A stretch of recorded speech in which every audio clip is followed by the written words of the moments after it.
Sistem yang berbasis algoritma biometrik wajah maupun hasil analisa kami beserta tim yang mana dari pengamatan secara mendetail disimpulkan bahwa foto yang diserahkan penyidik untuk diperiksa di Pusinafis Baris Krim Polri adalah asli dan bukan rekayasa. Mungkin sekian. Pak, itu pembandingnya apa ya? Yang Oke, sini Pak, kamera Pak. Jadi Pak. ketika kami mendapatkan barang bukti dari penyidik yang berupa ada 3 keping CD yang di dalamnya ada data-data berkaitan dengan foto-foto tersangka. Jadi kita bandingkan pada saat itu tanggal 4 Februari kita mengadakan pemeriksaan secara langsung. Jadi kita memotret wajah dari FH ini, kemudian kita bandingkan menggunakan sistem. Bang, lihat kamera Pak. Ya, sistem itu apa berupa apa Pak? Ya tadi saya sebutkan di depan. Jadi kita mempunyai sistem yang berbasis algoritma biometrik wajah. Berarti biometrik dari wajah yang bersangkutan ini dibandingkan gitu ya? Iya. Nah, gitu Bang. Artinya memang identik ya foto yang ada di dalam internet yang dituduhkan dugaan porno dengan aslinya kita itu identik gitu ya? Baik dari sistem algoritma yang saya sebut tadi, dia automatic declare. Jadi hasilnya itu secara otomatis akan match.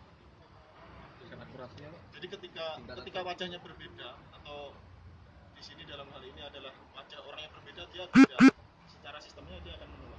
Pak, kalau boleh tahu data yang sudah diambil polisi pengambilan foto waktu FH mungkin diperiksa di Makobrimob itu apakah pakai kerudung atau tidak? Abang, lihat kamera Bang. Pakai kerudung. Nah, dengan apa perbedaan seperti itu kan itu di yang tersebar di medsos itu kan tidak pakai kerudung ya.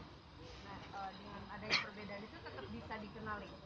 Jadi saya tekankan bahwa algoritma biometrik wajah ini dia mendeteksi. Jadi mungkin nanti secara detailnya ada sistem-sistem yang dia memetakan. Jadi ada titik-titik biometrik wajah ini. Jadi meskipun dia berkerudung atau ada rambutnya, dia secara sistem bisa membaca seperti itu. Kalaupun misalnya posenya berbeda ya, bukan mungkin ada angle fotonya agak ke samping, aslinya menghadap, itu masih bisa dikenali.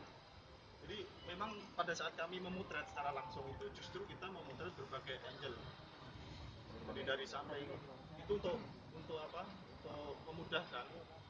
Jadi sistem ini ketika datanya lebih akurat, lebih banyak yang kita input, dia akan lebih tajam hasilnya. Waktu identifikasi apakah diminta untuk berpose seperti tidak. Justru pose wajah ya, bukan pose secara keseluruhan. pada saat itu kan kita masih kondisi shock, jadi dia agak kurang kooperatif, jadi kita justru potretnya dari buku itu sedapatnya. Tapi meskipun sedapatnya, tapi dari kemarin ada 8 foto ya dari angle yang berbeda itu dengan sistem itu dia muncul. Pak, sejauh mana keakuratan dari Kamera Pak. teknik ini Saya lihat kamera Pak. nanti katakanlah di persidangan.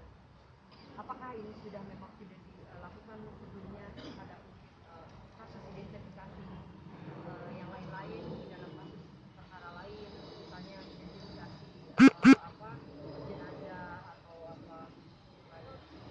Jadi selain kasus ini sebenarnya banyak yang kebetulan kasus ini kan menjadi atensi publik.